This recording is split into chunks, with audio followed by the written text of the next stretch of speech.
Cô gái vừa ly hôn, cha lại muốn cô lấy chồng, bên ngoài tươi cười rạng rỡ, trong lòng lại dùng mình ghê tởm, tưởng như một gia đình hạnh phúc.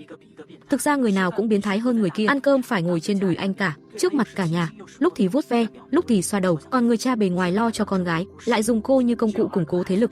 Chỉ có người anh thứ hai là còn bình thường. Em gái mới ly hôn chưa đầy 3 tháng, cũng nên nghĩ đến cảm xúc của cô ấy chứ, dù sao anh là hiệp sĩ mạnh nhất phương Nam, mà lần nào cũng dựa vào em gái lâm ấm để trục lợi, trông thật xấu hổ. Vậy mà lời anh nói cha cũng chỉ bỏ ngoài tai. Nhưng nữ chính cũng không phải kẻ ngốc, cô chịu ngoan ngoãn làm con rối, chẳng qua là để giữ lấy tính mạng mà thôi. Lộ Tỷ đã xuyên vào cuốn tiểu thuyết này từ 3 năm trước. Cha là giáo hoàng quyền lực nhất thiên hạ, mà con gái của giáo hoàng đương nhiên phải là công chúa được cưng chiều hết mực. Nhưng thực tế là mẹ cô trước khi lấy giáo hoàng đã mang thai cô rồi, vì vậy không có chút huyết thống nào. Cô đương nhiên trở thành vợ trong cuộc hôn nhân chính trị. Vì phá hôn ước quá nhiều lần, cô trở thành ác nữ nổi tiếng của đế quốc. Nhưng ai ngờ được, cuộc hôn nhân cuối cùng này của cô cuối cùng sẽ trở thành tai họa diệt vong cho cả nhà họ. Lúc này Lộ Tỷ chỉ do dự một chút, người anh phía sau đã áp sát lại, cảm giác trên má khiến cô nổi da gà. Trong lòng vừa buồn nôn vừa chống cự, dù trong lòng 100 phần không muốn, miệng vẫn tỏ ra vui vẻ. Cha mẹ khen cô ngoan, anh cũng dịu dàng véo nhẹ lên trán cô.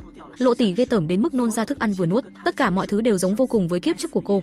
Cái trứng chán ăn đáng chết đó, bản thân được tầng lớp thượng lưu nhận nuôi, cha mẹ nuôi ai cũng có tình nhân riêng, anh hay nghiện ngập. Anh cả bề ngoài dịu dàng nhưng trong lòng biến thái, người chị duy nhất mang lại hơi ấm cho cô, lại chọn cách ra đi năm 21 tuổi. Những trải nghiệm tương tự khiến cô ở hai kiếp người với hai thân phận khác nhau đều chỉ có thể sống sót bằng cách giả ngốc ngây thơ, vì chỉ cần sơ sẩy một chút là phải trả giá đắt.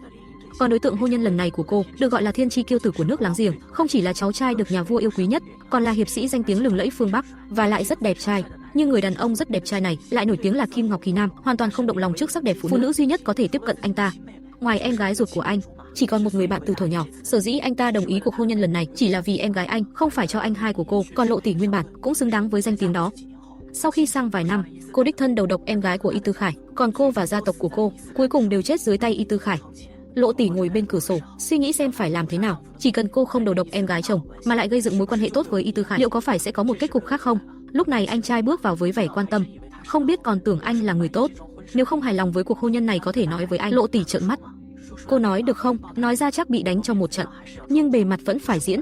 Không phải không hài lòng, chỉ là thấy xa anh quá. Em muốn sống cùng anh cả đời. Anh vui mừng xoa đầu cô.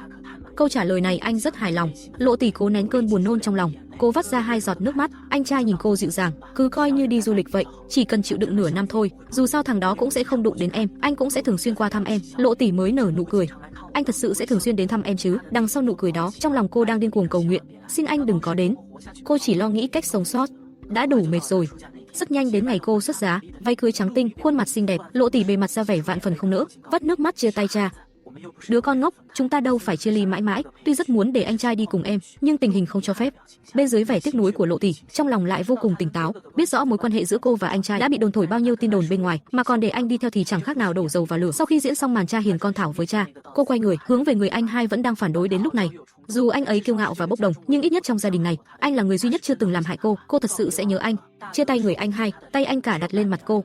Chỉ nửa năm thôi, miệng nói anh nhất định phải đến thăm em nhé, nhưng trong lòng đã quyết định cô sẽ không bao giờ trở lại nơi này. Phía Lộ Tỷ xuất giá sang nhà Y Tư Khải thì bên kia hoàn toàn không có ý thức của chú rể, không những không đi đón cô dâu, mà khi thuộc hạ mô tả cô dâu đẹp thế nào, anh cũng chỉ lạnh lùng một khuôn mặt poker. Không trông đợi anh đi đón người ta, nhưng ít nhất cũng về nhà ăn bữa cơm chứ. Nghĩ từ lập trường của người ta, như con tin nơi đất khách quê người, sẽ cô đơn và sợ hãi đến nhường nào. Em gái yêu quý lấy chồng rồi, mà chú rể lại không phải anh tưởng anh rất yêu, không phải đâu, chẳng qua là lòng chiếm hữu biến thái mà thôi. Nhìn bề ngoài như người đàng hoàng, thực ra là phân liệt nhân cách nghiêm trọng. Giây trước còn nói năng dịu dàng, giây sau đột nhiên vung nắm đấm lên. Vì vậy Lộ Tỷ sống trong nhà còn không bằng một con chó, chỉ cần không nghe lời, cha đã mặt mày hầm hầm, anh cả còn dùng roi ra để hầu hạ. Vì vậy giả ngu, trong sáng thuần khiết là cách duy nhất để cô sống sót. Sau khi lấy chồng, đối mặt với người chồng hoàn toàn vô cảm với mình, cô cũng quen với việc diễn như vậy, chồng không đến đón thì tự đi về. May là em chồng còn dễ chịu dễ chơi, tuy cũng là mỹ nhân lạnh lùng, nhưng cô ấy chiều theo mọi yêu cầu. Vừa ngồi xuống đã muốn trao quyền quản gia cho cô. Lộ Tỷ sững sờ, phủ đệ lớn như vậy, quyền quản gia trao tùy tiện vậy sao? Nhưng cô ngây thơ như vậy làm sao quản gia được? Sau khi từ chối Vương Ái Linh, cô do dự đề nghị, cô có thể gọi tôi là Lộ Tỷ được không? Dù nói ra điều này có vẻ không ra gì, nhưng cô một mình nơi đất khách, vừa mơ hồ vừa sợ hãi, nếu có ai đó thân thiết hơn với cô thì tốt biết mấy. Ái Linh đồng ý không chút do dự. Lộ Tỷ vui mừng nắm tay Ái Linh cảm ơn vô cùng, nhưng bị em chồng khéo léo gỡ ra. Không cần phải dè dặt như vậy, khách sáo quá dễ gây hiểu lầm. ý ngoài lời là đừng có giả vờ, thà mau lộ bản chất thật ra đi. Đối mặt với sự không chào đón trắng trợn như vậy, Lộ Tỷ cũng không tức giận, cô chưa bao giờ mong người ở đây đối xử tốt với mình. Mục tiêu của cô chỉ là để họ biết bản thân không đủ để tạo thành mối đe dọa là được. Ăn xong cơm, Ái Linh dẫn cô đến căn phòng được chuẩn bị riêng cho cô. Lộ Tỷ vui mừng rạng rỡ, căn phòng sang trọng, ban công rộng lớn, còn có biển cả trong ánh hoàng hôn, tạo thành màu hồng khiến lòng người xao xuyến, tất cả đều khiến cô rất hài lòng. Vì vậy khi em chồng đầy vẻ áy náy giải thích, anh trai có thể sẽ về rất muộn, Lộ Tỷ chỉ vô tư vẫy tay. Thế này còn hài lòng hơn nữa, dù sao thứ cô muốn không phải là tình yêu của chồng, chỉ là thị nữ trưởng đứng sau Ái Linh, lại nhìn cô với ánh mắt đầy ẩn ý. Có vẻ đêm nay sẽ không qua yên ổn được rồi. Quả nhiên vừa ngủ đến nửa đêm, Lộ Tỷ đã bị lạnh đánh thức, thì ra lò sưởi không biết từ lúc nào đã tắt lửa. Cô lập tức có một linh cảm không lành. Nghe nói vùng phương Bắc có nhiều ma vật, vì vậy thánh hỏa bắt buộc phải được thắp sáng, một là để sưởi ấm, hai là để xua đuổi ma thú, trừ khi có ai cố tình tắt lửa, còn không lửa không tự nhiên tắt được. Nhớ lại ban ngày thị nữ trưởng với ánh mắt không thiện chí, chẳng lẽ là người đó muốn cho cô một bài học? Vừa nghĩ đến đây, phía sau đã vang lên tiếng thở hổn hển. Lộ Tỷ giật mình ngoảnh lại nhìn, lập tức toàn thân liệt xuống sàn. Chỉ thấy bên ngoài cửa kính, một con ma vật mắt phát sáng xanh đang chằm chằm nhìn cô. Nhìn con vật đáng sợ ngày càng tiến lại gần. Cô muốn chạy nhưng thân thể hoàn toàn không động được. Tưởng chừng tính mạng sắp bị giao nộp ở đây. Vừa lúc thị nữ đẩy cửa bước vào, tiếng hét thất thanh kéo cả em chồng chạy đến. Giây tiếp theo ánh sáng lóe lên, thân thể con vật bị chém làm đôi. Lộ Tỷ mở mắt ra, người đàn ông trước mặt chính là người chồng chưa từng gặp mặt của cô. Lời cảm ơn chưa kịp thốt ra, người đàn ông đã hỏi tội trước tại sao cô làm vậy. Lộ Tỷ ngơ ngác, trong ánh mắt người đàn ông chỉ là sự lạnh lùng. Ta hỏi cô tại sao lại tắt thánh hỏa, vợ suýt mất mạng. Chồng lại tưởng cô đang tự đạo tự diễn. Thực ra cũng không trách anh, dù sao người phụ nữ này trong một năm đã đính hôn với 3 người đàn ông, cuối cùng lại tìm cớ hủy hôn. Cái cớ vô lý nhất là anh quá nhỏ, đánh gục người đàn ông khiến anh ta từ đó không ra ngoài nữa. Vì vậy Y Tư Khải cho rằng tắt thánh hỏa dẫn dụ ma thú đến. Không qua là Lộ Tỷ đang tìm lý do hủy hôn. Anh ta vẻ mặt âm u, hung hăng chất vấn. Đến mức em chồng cũng không nhịn được, anh đừng ép hỏi cô ấy như vậy. Dù sao bây giờ vẫn chưa biết là ai đã làm, hơn nữa dù là Lộ Tỷ thì cũng vì cô ấy không biết môi trường phương Bắc mới vậy. Lộ Tỷ lập tức xúc động, nước mắt rưng rưng. Em yêu cô quá đi Ái Linh ơi. Cô nhân cơ hội áp vào lưng em chồng. Giải thích là quá lạnh nên bị lạnh đánh thức và phát hiện lửa đã tắt. Không ngờ Y Tư Khải nghe xong hoàn toàn không tin. Ý cô là có người đã lên kế hoạch việc này. Ý chỉ ta không, hay là em gái ta? Lộ Tỷ đã nghĩ đến chồng không thể nào thích mình, nhưng không ngờ ấn tượng lại tệ đến mức này. Cô đành đổi lời nói là mình ngủ mê. Giây tiếp theo khóc như mưa. Em hứa sẽ không để điều này xảy ra nữa. Có lẽ vì không nhịn được nhìn phụ nữ khóc, Y Tư Khải vốn còn muốn hỏi thêm, đột nhiên quay người bỏ đi. Ngày đầu mới cưới đã xảy ra chuyện như vậy, cũng không đánh gục được quyết tâm công lược chồng của Lộ Tỷ. Trang điểm chỉnh tề, xách giỏ trái cây ra thẳng sân tập. Đã muốn sống sót trong tay chồng thì phải hiểu sở thích của chồng trước, tìm nhiều cơ hội tiếp xúc với anh ta, cố gắng thể hiện mình là đứa ngây thơ vô hại. Như vậy ít nhất sau này khi Ái Linh bị đầu độc, mọi người sẽ không bản năng chính là cô lén lút trốn sau cột nhìn trộm. Phía sau một giọng nói khiến cô giật thót. Cô đang tìm ai? Quay đầu lại lắp bắp định giải thích. Mao Vàng nhận ra ngay cô, hóa ra người đàn ông này là một trong đội rước dâu hôm qua. Nghe nói cô đến tìm chồng, Mao Vàng suýt rớt hàm. Dù sao cả nước ai không biết Y Tư Khải tính tình xấu, nhưng đã đến đây rồi, anh ta vẫn ý ới gọi anh ta ra gặp vợ. Bên trong lập tức vang lên tiếng Y Tư Khải chửi người. Lộ Tỷ trốn sau cột mồ hôi lạnh chảy ròng, cứ dộc vào tìm anh ta như vậy có chọc giận anh ta không? Rất nhanh Y Tư Khải từ trong bước ra. Cô làm gì ở đây? Lộ Tỷ ấp úng mãi. Em lo anh vì chuyện sáng sớm mà tâm trạng không tốt. Chỉ là câu nói chưa xong, người đàn ông đã quay người vẫy tay. Đã thấy ta không sao rồi thì về đi. Lộ Tỷ vội đuổi theo nắm vạt áo người đàn ông. Đợi đã kết quả, người đàn ông theo thói quen phản tay đánh rơi giỏ trái cây trên tay cô. Không được, đây là vũ khí cộng điểm của tôi. Hơn nữa ở phương Bắc trái cây rất khó kiếm. Cô hốt hoảng ngồi xuống nhặt trái cây.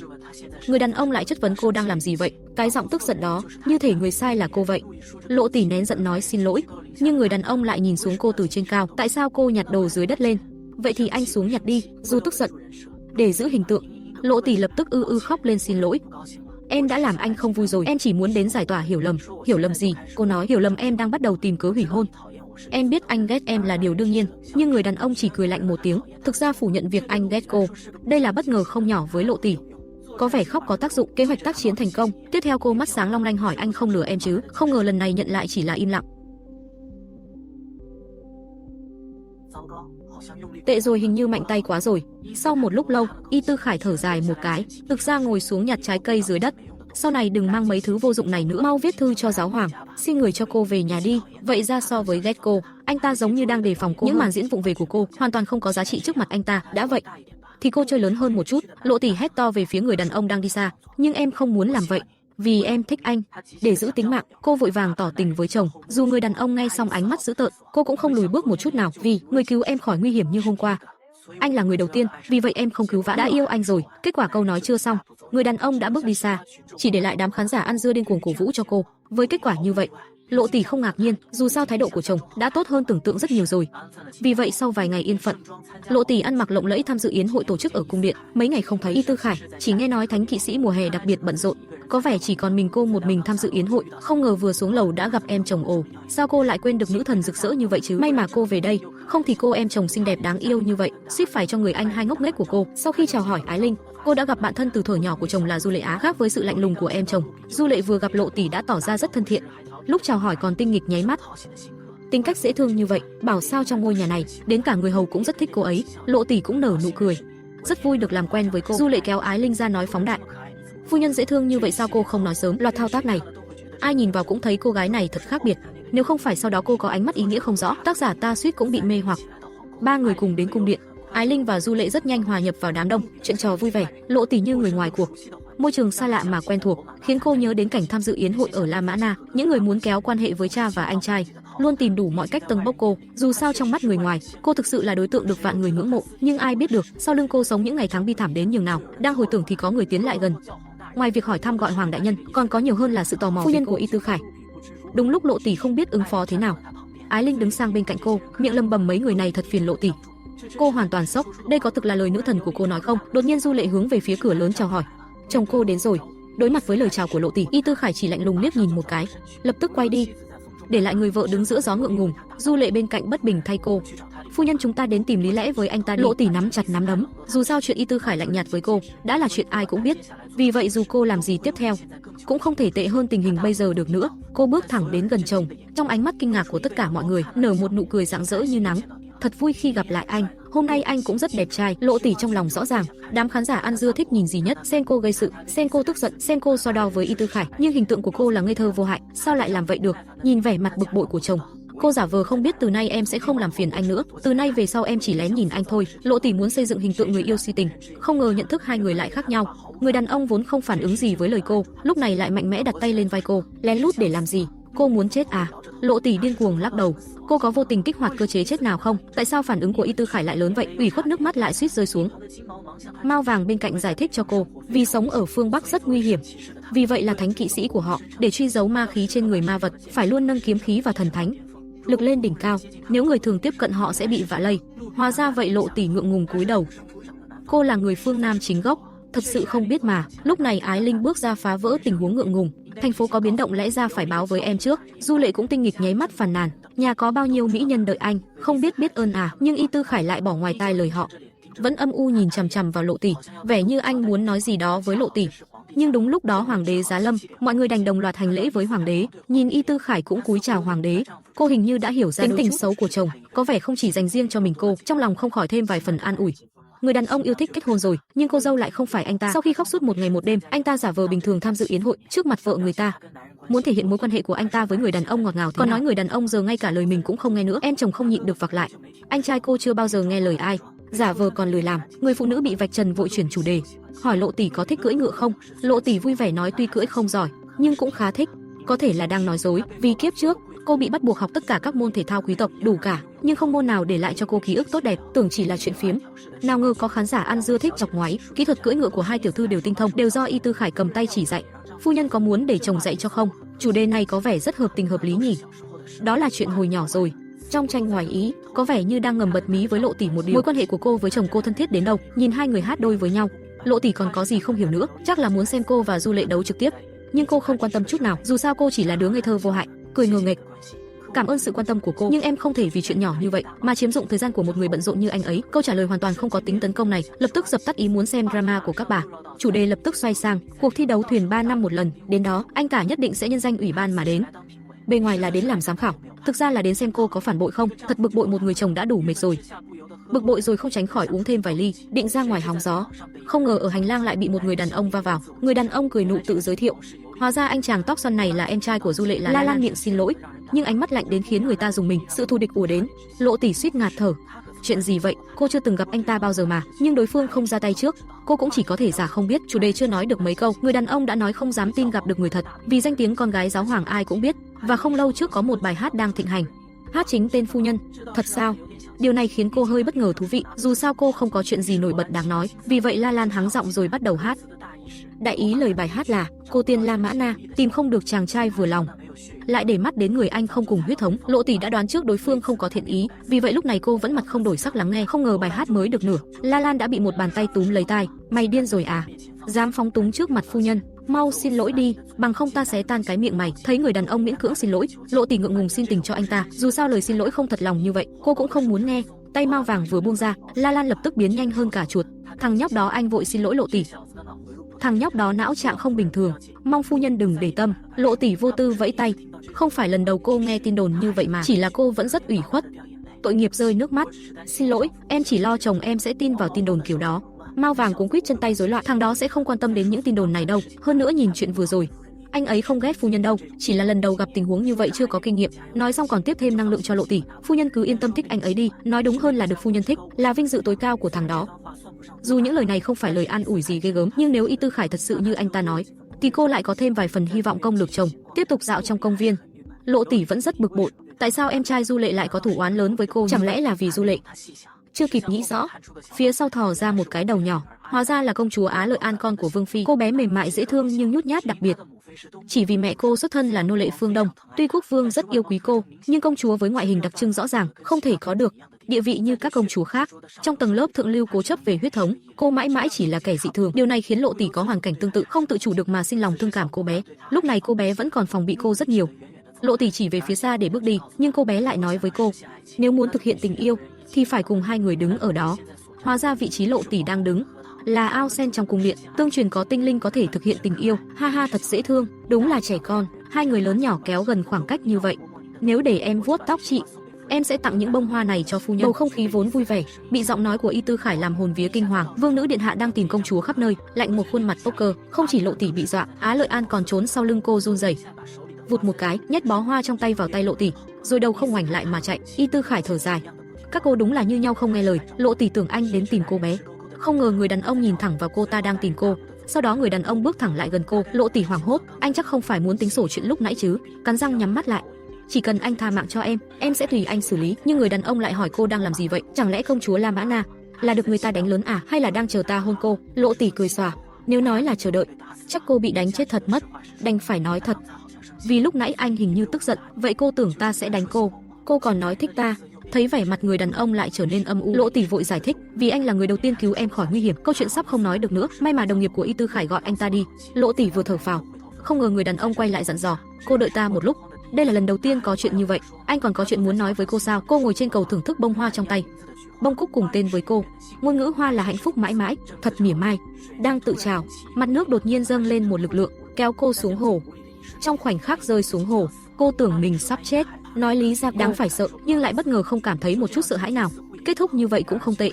Nhưng bản năng sinh tồn thúc đẩy cô không ngừng vùng vẫy. Ngay trước khi Lộ Tỷ sắp ngạt thở, một bàn tay lớn vươn đến, người chồng vớt cô lên một cái. Đám đông xung quanh bàn tán xôn xao. Trong cung điện sao lại xảy ra chuyện như vậy? Lộ Tỷ ngơ ngác một thoáng. Thứ kéo cô xuống ao rõ ràng là ma vật, nhưng nhìn ánh mắt băng lạnh của Y Tư Khải, cô không tự tin thuyết phục người đàn ông tin mình. Dù sao lần trước anh đã nghĩ cô cố tình thu hút sự chú ý rồi.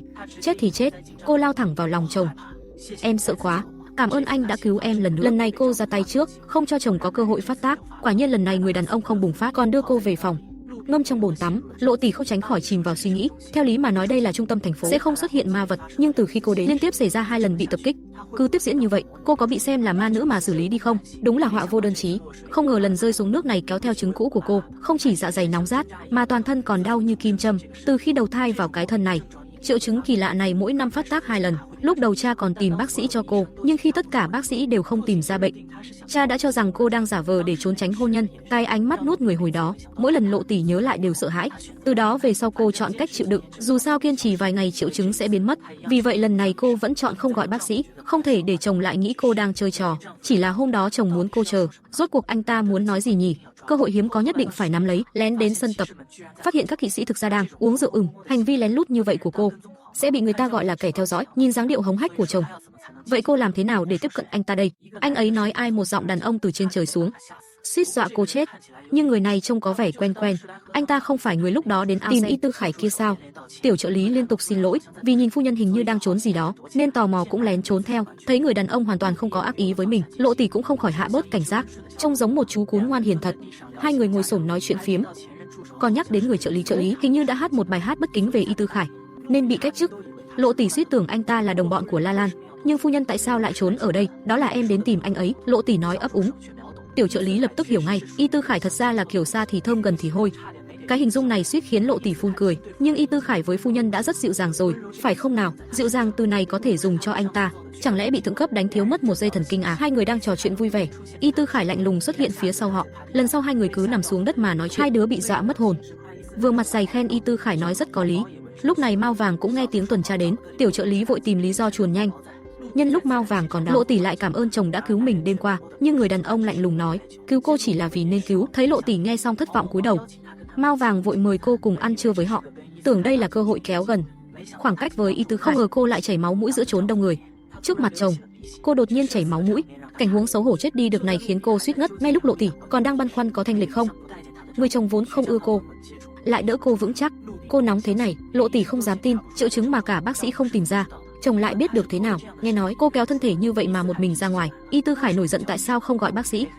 Lộ tỷ cười hì hì, điều này không đến mức làm phiền người khác, gọi bác sĩ đến rồi lại bị người ta nghi ngờ, thà tiếp tục chịu đựng. Vốn tưởng tình trạng này là tác dụng phụ của việc xuyên vào thân người khác, ngoài bản thân ra người khác không cảm nhận được, nhưng bây giờ Y Tư Khải lại nói cô nóng bỏng tay, còn đích thân lau máu mũi cho cô đột nhiên thấy rất kỳ diệu. Chỉ là bây giờ cô thật sự không chịu được nữa, vịch xuống ngã thẳng vào lòng người đàn ông. Mơ hồ dường như có tiếng khóc của phụ nữ vang lên. Là Ái Linh không, hay là thị nữ nào đó? Cô tỉnh dậy trong tiếng khóc, muốn ra ngoài xem thế nào. Mở cửa phòng ra, bên ngoài cửa có chồng và bác sĩ đứng. Y Tư Khải thì cũng được rồi, tại sao bác sĩ cũng mặt mày chê bai như vậy? Phu nhân cô khỏe hơn chưa? Lộ tỷ vội trả lời khỏe hơn nhiều rồi, cô chỉ nghe có người khóc nên ra xem. Hai người đàn ông nhìn nhau, đều thấy sự vô ngôn trong ánh mắt nhau. Không ai khóc cả. Câu trả lời của chồng khiến Lộ tỷ lo lắng. Cô thật sự không nói dối, lúc nãy rõ ràng nghe thấy mà, nhưng người chồng lại rất kiên nhẫn. Ta không nói cô nói dối. Lộ tỷ không ngờ chồng lại dễ dàng tin cô như vậy. Sau khi bác sĩ đi rồi, Lộ tỷ lại bắt đầu chóng mặt. Y Tư Khải liếc nhìn cô, ngay sau đó một tay ôm cô, vác thẳng cô lên vai như một cái bọc. Anh ta đột nhiên nổi hứng gì vậy? Dù hoảng hốt không biết làm gì nhưng cô không quên hình tượng của mình. Đúng là bạch mã hoàng tử của em đây, có vẻ đang sốt không nhẹ. Mãi đến lúc này, Lộ tỷ mới biết mình đã hôn mê 3 ngày 3 đêm. Cô vừa xin lỗi vì gây phiền phức cho anh, vừa nói tiếng khóc đó lo lắng là của Ái Linh nên mới ra. Ái Linh không khóc. Đúng là Ái Linh trông có vẻ kiên cường hơn cô, nhưng cô cũng có thứ mình giỏi. Thật hiếm khi người đàn ông lại hỏi cô giỏi cái gì, nhưng câu hỏi vừa thốt ra anh ta lại thấy không cần biết, nhưng vẻ ngoan ngoãn của Lộ tỷ lại khiến anh ta ngẩn người nửa giây. Câu nói đến miệng, anh ta lại quay người rời đi. Lộ tỷ phía sau gần tức vỡ người, lần nào câu nói cũng chỉ nửa vời. Thấy người đàn ông đầu không ngoảnh đi ra cửa, Lộ tỷ mặt đầy chữ vô ngôn. Cô sao biết được? Người chồng vừa ra cửa đang lấy đầu đập vào tường. Có lẽ ngay cả Y Tư Khải cũng không hiểu tâm lý mâu thuẫn này là chuyện gì. Từ sau sự kiện rơi xuống nước, Lộ tỷ bị nhốt trong phòng dưỡng bệnh. Thậm chí mỗi bữa cơm, Ái Linh sẽ đến giám sát cô ăn. Điều này với Lộ tỷ mắc chứng chán ăn quả là cực hình không nhỏ. Nhưng Ái Linh cứ tự trách bản thân không trông chừng cô tốt, và cô chưa bao giờ thấy anh trai lo lắng như vậy. Điều này Lộ tỷ cũng thấy khó tin. Cô từng nghĩ dù mình chết trước mặt anh cũng sẽ không có phản ứng gì. Nhìn thân thể Lộ tỷ khỏe lại gần được, Ái Linh mời cô tham gia hoạt động cưỡi ngựa cuối tuần. Lộ tỷ không cần nghĩ cũng đồng ý. Đây là cơ hội mở rộng vòng xã hội tốt, thế nào cũng phải để lại ấn tượng tốt. Sau khi gọi thị nữ trang điểm ngây thơ vô hại, cô tiện thể nhờ thị nữ chọn trang sức cho mình. Trong ngôi nhà này, cô hoàn toàn không có người tin tưởng. Chút ơn nhỏ này cũng không qua là muốn thăm dò tình hình trong phủ. Hóa ra thị nữ trưởng và cặp anh em như quan hệ mẹ con, còn thân hơn cả mẹ ruột. Bảo sao thái độ của bà ta với cô lại không hài lòng, nhưng trong nguyên tắc không có tình tiết thị nữ trưởng bắt nạt nguyên chủ. Chẳng lẽ bà ta chỉ chọn người yếu mà bắt nạt? Sống 2 kiếp cô đều từng gặp chuyện không may ở chuồng ngựa, vì vậy cô có nỗi ám ảnh sâu sắc với nơi này. Nhưng để củng cố hình tượng ngây thơ vô hại, Lộ tỷ nén sợ hãi tham gia hoạt động cưỡi ngựa. Còn hoạt động này thực ra là lấy cưỡi ngựa làm cớ, tập hợp các quý tộc trẻ lại với nhau. Buổi tụ họp chọn đối tượng hẹn hò, tự nhiên không thể thiếu tình địch Du Lệ Á của cô. Người phụ nữ hỏi thăm bệnh tình của Lộ tỷ qua loa, rồi ôm lấy ngựa của Y Tư Khải, bề ngoài vui mừng cho Lộ tỷ. Thực ra muốn khoe ngựa của Y Tư Khải và sự thân thiết của cô với anh ta, và mục đích của cô đã đạt được. Lúc này Lộ tỷ chỉ nghĩ, bảo sao mọi người đều nghĩ cô đã cướp vị trí của Du Lệ. Em chồng nhìn ra sự ngượng ngùng của cô, vươn tay đặt lên vai chị dâu để chị chọn một con ngựa mình thích, và nói với cô ngựa bên trái trong chuồng rất hiền, chỉ là dù nhìn con nào Lộ tỷ cũng thấy ngựa rất dữ. Cô vốn có nỗi ám ảnh với chủ ngựa. Đúng lúc Y Tư Khải lại xuất hiện với mặt mày hầm hầm, nghe nói phu nhân của mình cũng muốn cưỡi ngựa, anh ta lại một mặt mày tức giận. Lộ tỷ không hiểu tâm trạng anh ta, nhưng giơ tay không đánh người cười, cứ khen anh ta thật sự không sai. Người đàn ông thờ ơ quay đầu đi. Lộ tỷ lại hỏi anh ta đang đi đâu. Không đi đâu, nghỉ ngơi, ta không làm gì vào ngày nghỉ. Lộ tỷ trong bụng mày đến đây làm gì với bộ mặt hầm hầm đó. Miệng lại hỏi anh có muốn cùng đi không. Không ngờ người đàn ông lắc đầu kiêu ngạo, nói mình rất bận. Vừa nãy anh còn nói mình rất rảnh, anh thay lòng đổi dạ thật đấy. Nghe nói vợ thậm chí không biết cưỡi ngựa. Y Tư Khải nhìn về phía em gái Ái Linh, lập tức hiểu ngay anh đang nghĩ gì. Bác sĩ nói cưỡi ngựa không sao. Nói xong cô kéo Du Lệ đi, để anh trai tự xử. Lộ tỷ nhìn Ái Linh kéo Du Lệ đi. Du Lệ lưu luyến không nỡ, không đi Ái Linh, sao cô có thể đẩy em cho con quái vật này. Cô vội tìm cớ định trốn về nhà. Không ngờ Y Tư Khải gọi cô lại và cho người giữ ngựa cạnh anh ta đi. Nhìn bóng lưng người giữ ngựa hớt hải bỏ đi, nỗi sợ hãi trong lòng Lộ Tỷ ùa đến. Như vậy này, chỉ còn lại mình cô và Y Tư Khải. Dù đây là cơ hội vun đắp tình cảm với chồng, nhưng đây là chủ ngựa chỉ khiến cô nhớ đến những ký ức đau khổ. Lần đầu cũng vậy, lần hai cũng bị chửi bới đánh đập. Giọng Y Tư Khải nghiêm nghị không chút cảm xúc, khiến cô lạnh gáy. Chồng chỉ bảo cô lấy quả táo, cô lại quỳ xuống xin tha, miệng không kiểm soát được lầm bầm xin lỗi. Tất cả là lỗi của em không biết ơn. Em không cứu vãn được. Hành động bất thường của Lộ Tỷ khiến chồng đứng ngẩn tại chỗ. Anh ta nhíu mày không hiểu phản ứng của vợ, mãi lâu sau mới cất lời, chẳng lẽ ngựa ở La Mã Na thường bị đánh? Rồi anh ta nhặt roi ngựa lên, tức giận ném sang một bên, tại sao đem cái này đến? Thấy chồng tức giận, Lộ Tỷ càng thêm sợ hãi. Vì chỉ còn cái này thôi, cô nói cho anh biết đồ khác ở đâu em sẽ đi lấy. Y Tư Khải tức không thể nín, lấy đồ khác đến làm gì? Lộ Tỷ mồ hôi lạnh chảy ròng xin lỗi. Em biết em sai rồi, cô sai gì nào? Tất cả đều sai. Em từ đầu đã đủ rồi. Câm miệng đi. Y Tư Khải tức đến chửi tục. Anh ta thật sự không thể nói chuyện được, nhìn Lộ Tỷ sợ đến nấc cụt. Anh ta kéo cô từ dưới đất đứng dậy, bảo cô thở cho bình thường. Lộ Tỷ mới lấy lại lý trí. Cô rốt cuộc làm sao vậy? Không phải cô đã quen diễn xuất rồi sao? Tiếp theo Y Tư Khải nhặt một quả táo lên. Ta bảo cô lấy cái này, cô không phải muốn chọn ngựa sao? Ngựa ta có ăn là được. Hóa ra chỉ là cho ngựa ăn thôi à? Toàn lỗi anh không nói rõ ràng. Để cô sợ hãi một lần, Lộ Tỷ vừa cho ngựa ăn, vừa lầm bầm ngựa ơi phải đối tốt với em đấy. Y Tư Khải chăm chú nhìn vào khuôn mặt của vợ, vừa ngạc nhiên vừa xót xa. Anh ta đột nhiên nảy ra một ý nghĩ, gọi người giữ ngựa đến, nói không cần chuẩn bị ngựa nữa, anh ta muốn cùng vợ chung một con. Lộ Tỷ vừa không bất ngờ vừa thấy rất vui. Thật sự có thể vậy sao? Nhưng anh vừa nãy không nói anh rất bận sao? Ta ý là ta bận về tinh thần. Được rồi, anh thắng rồi. Hình ảnh hai người cưỡi chung một con ngựa gây kinh ngạc cho tất cả mọi người có mặt. Ai cũng biết chuyện này không thể, ai mà không biết, Y Tư Khải là hoàng tử ức chế nổi tiếng thiên hạ. Nghe tiếng bàn tán xung quanh, Lộ Tỷ cảm nhận được sát ý truyền đến từ phía sau. Cô sợ thật đấy. Đến ngay cả em gái ruột cũng thấy anh trai không bình thường. Nhưng vừa xuống ngựa, người đàn ông lập tức tìm em gái hỏi tội. Chuyện do mày gây ra mà lần nào ta cũng phải dọn mớ hỗn độn. Anh em cãi nhau kịch liệt vì Lộ Tỷ. Lộ Tỷ ngồi không yên. Lúc này Du Lệ đứng sang một bên tách hai anh em ra. Có thời gian cãi nhau thì nhân cơ hội này dẫn Lý phu nhân đi dạo khắp nơi. Y Tư Khải mới nhớ ra người vợ vẫn còn trên ngựa. Lúc này Lộ Tỷ đang không biết làm thế nào để xuống ngựa. Y Tư Khải nhẹ nhàng kéo tay cô lao thẳng vào lòng anh ta. Khoảnh khắc này nói không sao động là nói dối. Các anh đừng cãi nhau nữa, đừng vì em mà tức giận, trông như vậy không đẹp trai nữa. Hình ảnh hai người thân mật khiến Du Lệ đứng bên nhìn, ánh mắt đầy tổn thương. Y Tư Khải ôm đầu, ta không tức giận. Lộ Tỷ quay sang Ái Linh, Ái Linh cũng nói mình không tức giận. Vậy cô vừa nhìn thấy là gì? Nhưng như vậy cũng tốt. Lộ Tỷ lại cảm ơn chồng. Chuyện hôm nay em sẽ không quên đâu, em có thể viết vào nhật ký không? Người đàn ông giả lả trả lời tùy cô, diễn xuất thật mệt mỏi, đang uống trà chiều thật yên bình. Tay cầm chiếc cốc có tay cầm kiểu cô ghét. Thì ra, con rùa này là đồ trang trí yêu thích nhất của anh trai cô. Mỗi lần nhìn thấy nó cô lại cảm thấy buồn nôn, thầm khích lệ bản thân.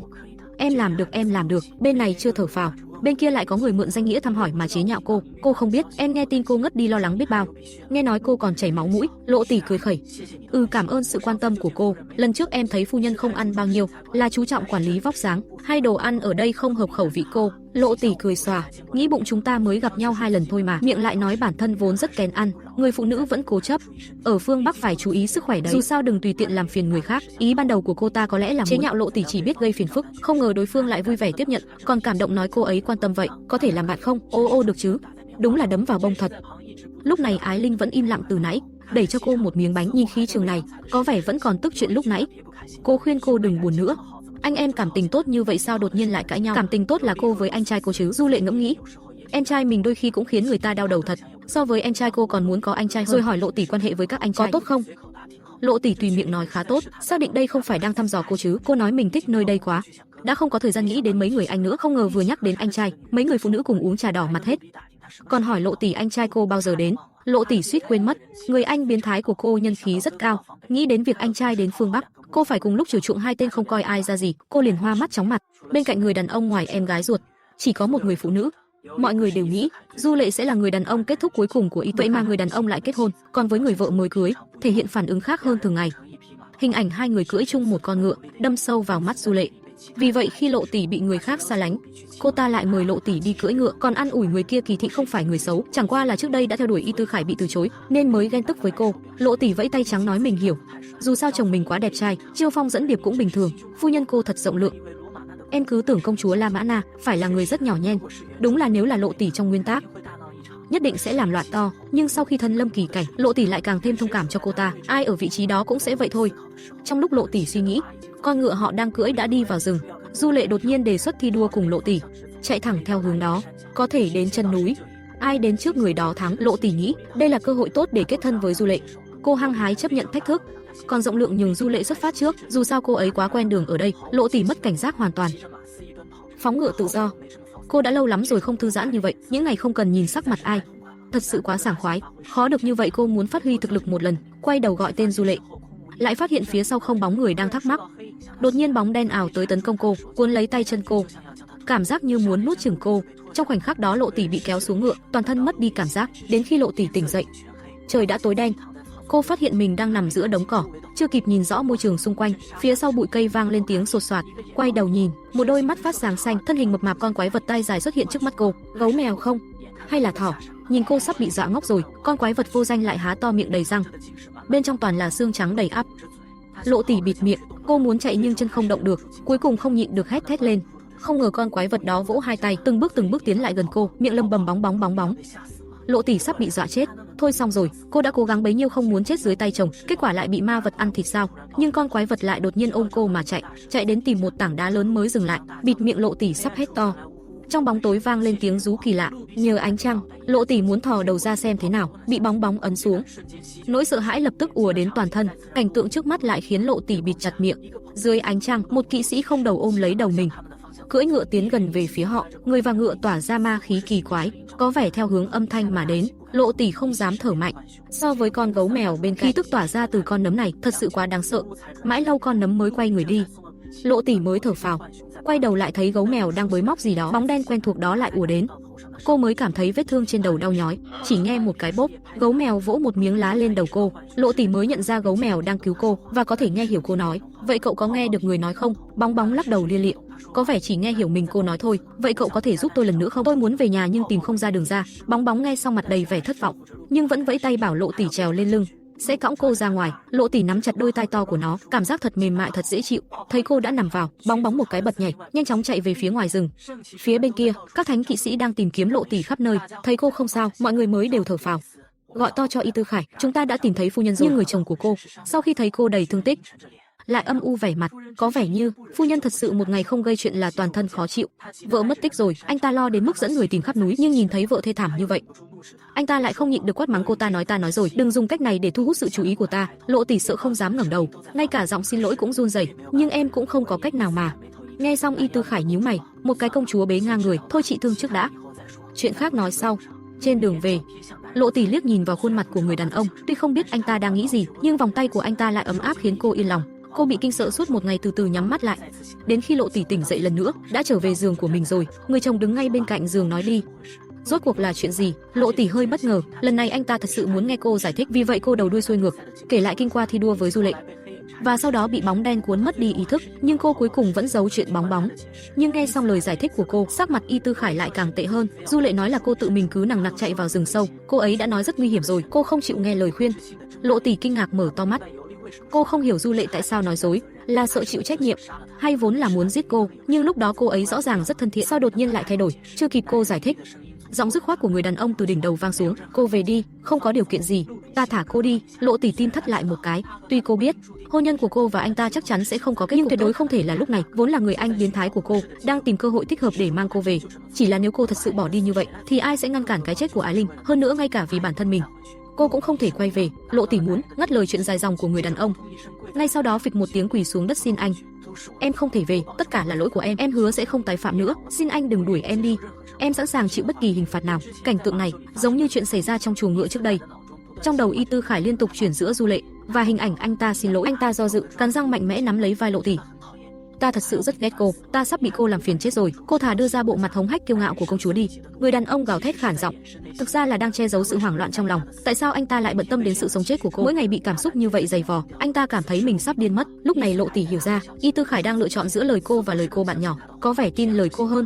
Như vậy là được rồi, ít nhất trong lòng anh ta cô còn có chút ý nghĩa. Người đàn ông anh ta yêu bị người ác nữ tai tiếng dụ dỗ đi mất. Để trừ khử cô ta dụ cô vào rừng đầy ma vật, nhưng người phụ nữ đó may mắn sống sót. Nhưng thì sao? Chỉ cần cô ta nói là cô tự chạy vào, người khác chắc chắn sẽ tin cô ta. Nhưng bề ngoài hòa thuận vẫn phải diễn một chút. Vì vậy hôm sau Du Lệ chạy đến xin lỗi Lộ Tỷ, nói vì Y Tư Khải lúc đó quá đáng sợ nên mình không dám nói thật. Nhưng lời giải thích này Lộ Tỷ thật sự không tin được. Nếu thật sự thấy có lỗi thì nên nói với tất cả mọi người, chứ không phải nói khi chỉ có hai người. Cô biết rõ trong mắt người khác, bản thân chính là con quỷ ngông cuồng hống hách. vậy mà vẫn chọn phá hoại danh tiếng cô. Có thể thấy, hành động dụ cô vào rừng lúc đó cũng là cố tình, nhưng rốt cuộc là vì sao? Trong nguyên tắc dù Du Lệ, nhân vật này không được giới thiệu nhiều, nhưng không phải là nhân vật phản diện. Cô ấy điềm tĩnh, xinh đẹp, thanh lịch, là tiểu thư quý tộc hoàn hảo, và mỗi lần đều khéo léo xử lý mâu thuẫn giữa cô và nguyên chủ.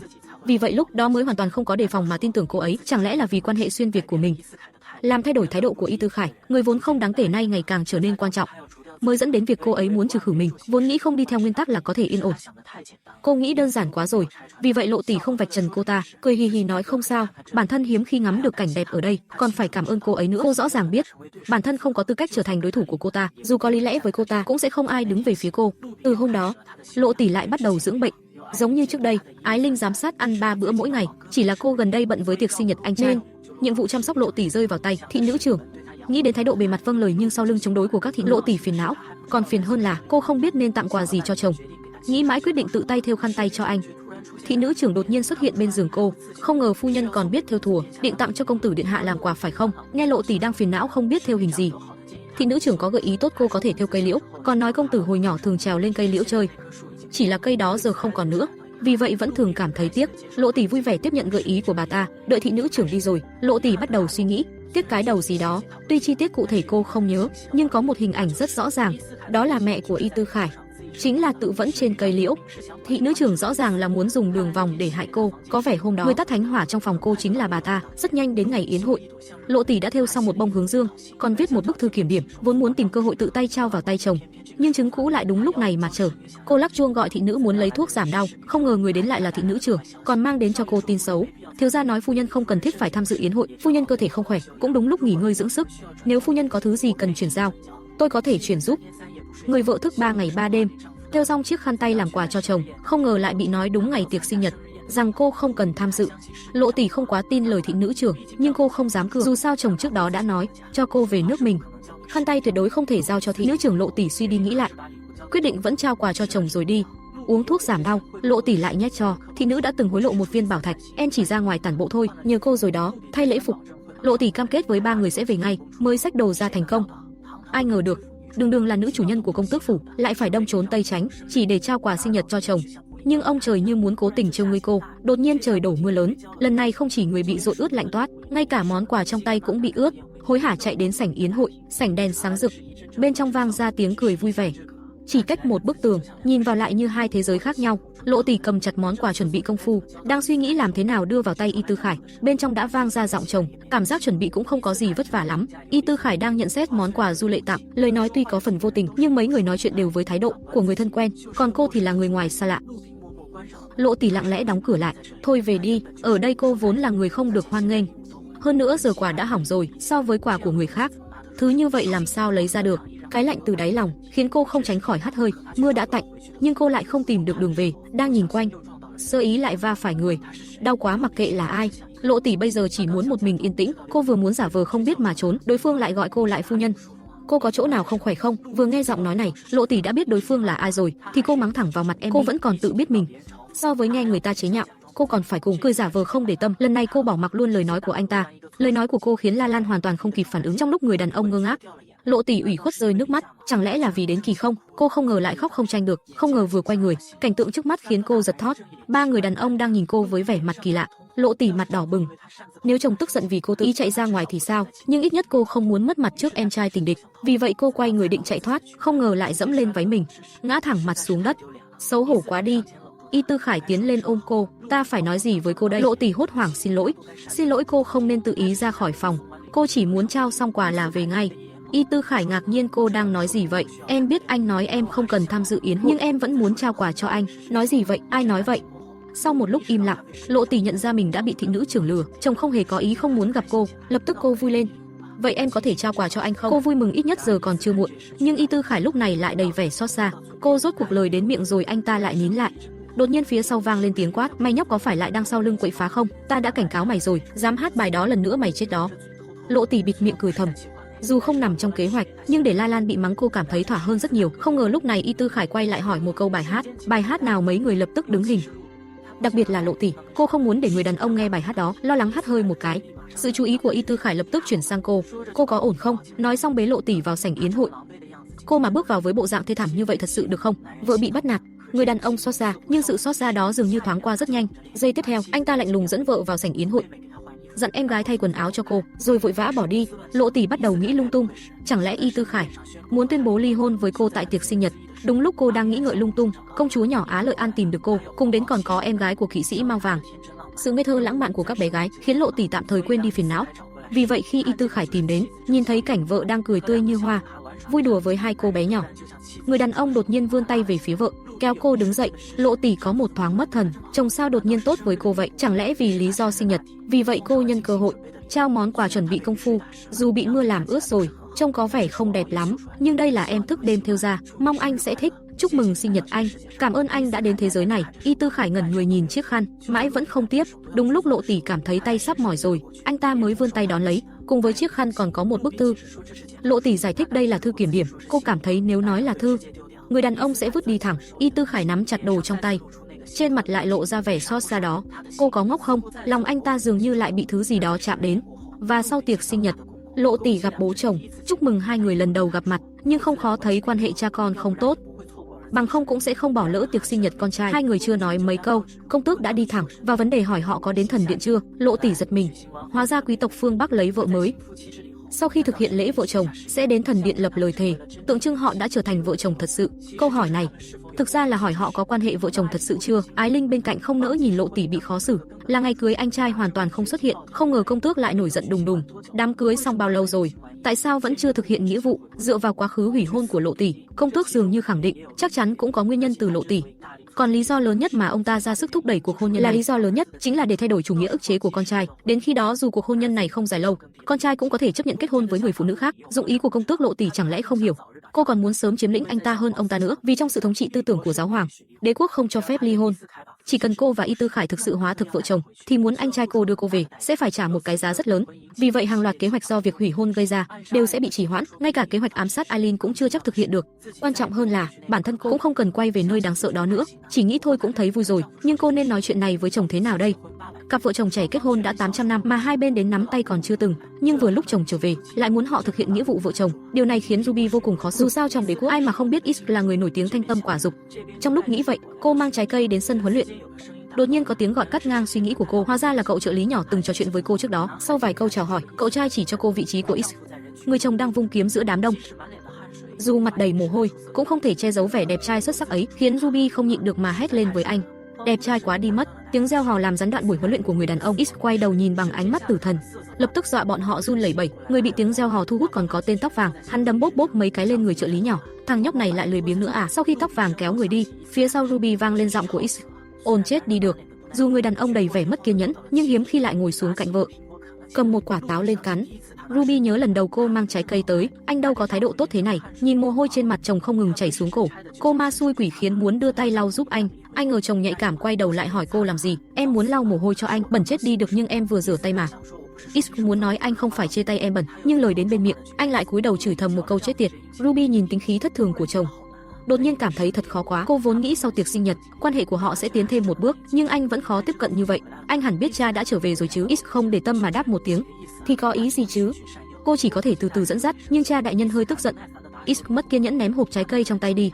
Ông ta vốn là kiểu người như vậy, đáng sợ quá. Cô muốn khóc mà không có nước mắt. Do dự một lúc, Ruby lại mở lời. Chuyện là ông ấy trách chúng ta vẫn chưa thực hiện nghĩa vụ vợ chồng. Đã nói đến mức này rồi mà người đàn ông vẫn mang vẻ mặt không hiểu gì. Không còn cách nào, Ruby chỉ đành nói thẳng.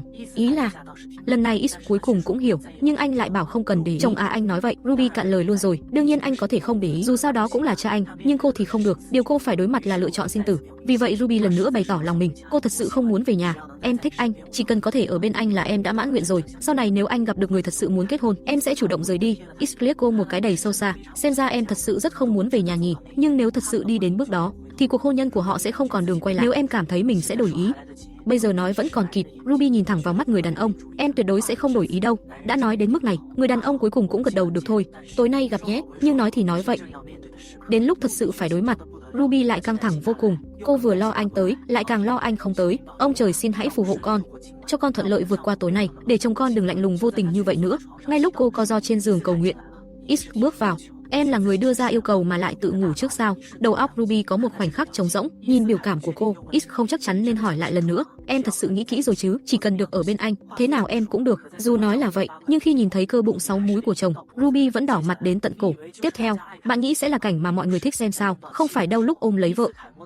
X chạm vào những vết sẹo dữ tợn trên lưng cô, sắc mặt anh lập tức thay đổi. Chuyện này là sao? Ruby nói dối rằng lúc nhỏ chơi đùa với anh chị em, không cẩn thận bị thương, nhưng những lời này hoàn toàn không qua mắt được người đàn ông chinh chiến nhiều năm. Anh im lặng một lúc, rồi mặc lại quần áo cho vợ. Chẳng lẽ anh để ý những vết sẹo trên người cô sao? Cô khó khăn lắm mới chờ được cơ hội này, thật sự rất không cam lòng. Có phải em lại làm sai chuyện gì rồi không? Hay là anh có chuyện không vui? Nhưng cô còn chưa nói xong, X lại đột nhiên hỏi còn nữa không? Anh hỏi trên người cô còn vết thương nào khác không? Ruby đột nhiên rất muốn nói cho anh biết cô bị đánh phạt nên mới thành ra thế này, nhưng vừa rồi cô đã nói dối rồi. Cô rất sợ chồng sẽ lại nổi giận. Trong lúc cô còn do dự, X lại đột nhiên đứng dậy, rồi nằm xuống bên cạnh cô. Không ngờ anh vậy mà lại ở lại. Sau một hồi suy nghĩ, Ruby quyết định vẫn nên xin lỗi trước. Cô không cố ý giấu những vết sẹo đâu.